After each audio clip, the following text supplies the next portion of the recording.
Thumbnail చూశారు కదా, అర్థమైంది అనుకుంటున్నాను. ఇది మాత్రం ప్రతి ఒక్కరూ ట్రై చేయాల్సిందే. ఎందుకంటే రుచికి రుచి, ఆరోగ్యానికి ఆరోగ్యం.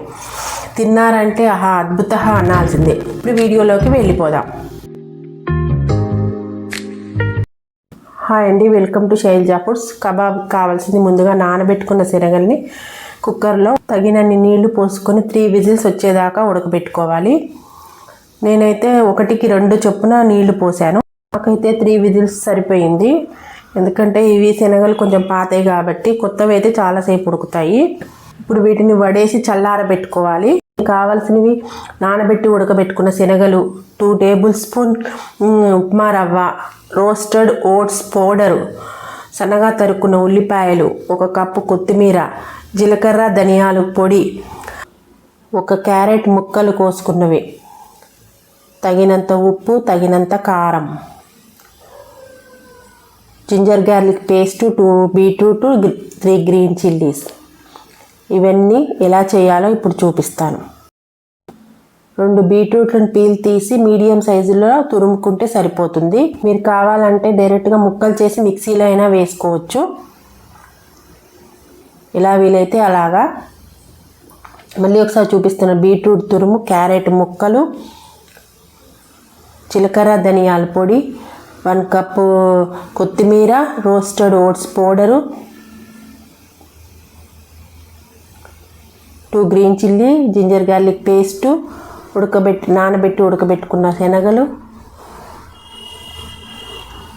రవ్వ, తగినంత ఉప్పు, తగినంత కారం, ఉల్లిపాయ ముక్కలు. మళ్ళీ ఎందుకు చెప్తున్నానంటే ఎక్కువ ఇంగ్రీడియంట్స్ ఉంటే కన్ఫ్యూజ్ అయిపోతామని. ఇప్పుడు ఉడకబెట్టుకున్న శనగలు, 3 గ్రీన్ చిల్లీస్, క్యారెట్ ముక్కలు,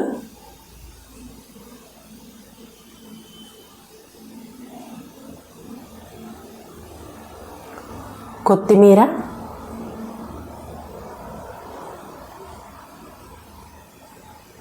ఇది ఫస్ట్ ట్రిప్ గ్రైండ్ కోసం.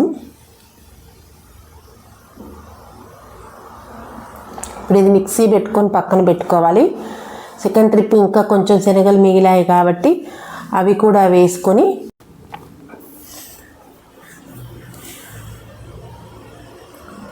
బీట్రూట్ తురుము,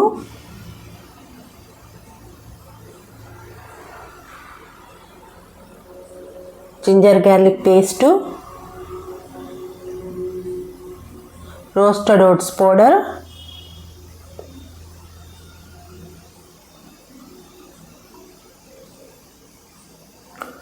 ఉల్లిపాయ ముక్కలు సగమే వేస్తున్నాను, మిగతా సగం తర్వాత వేస్తాను.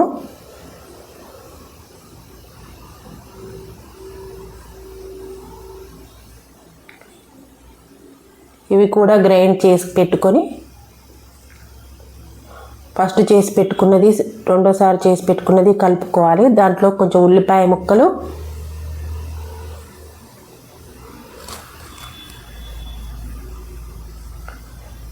ధనియాలు జీలకర్ర పొడి,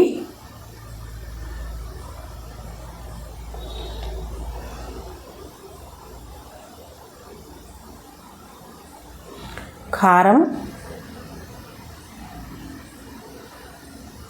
తగినంత ఉప్పు వేసుకొని బాగా కలుపుకోవాలి.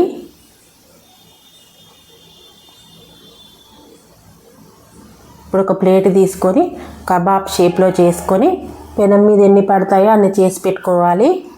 మీరు చేయి మీద చేసుకున్నా పర్వాలేదు, రౌండ్ షేప్లో. ఇప్పుడు రవ్వ తీసుకొని 2 వైపులా కోటింగ్ చేయాలి. మీకు అవసరం లేకపోతే రవ్వని స్కిప్ చేసేయచ్చు. ఇప్పుడు స్టవ్ మీద ప్యాన్ పెట్టి ఆయిల్ వేయాలి. ఆయిల్ బాగా హీట్ ఎక్కాక ఈ కబాబ్లను పెట్టేసి బాగా 2 వైపులా ఎర్రగా కాల్చుకోవాలి.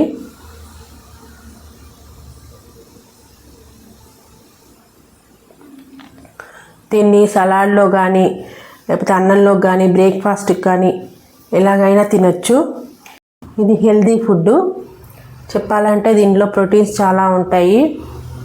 నా ఈ వీడియో నచ్చింది అనుకుంటున్నాను. నచ్చితే లైక్ చేయండి, సబ్స్క్రైబ్ చేసుకోవడం మర్చిపోవద్దు, కామెంట్ చేయడం అస్సలు మర్చిపోవద్దు. Thanks for watching. ఉంటా మరి, బాయ్.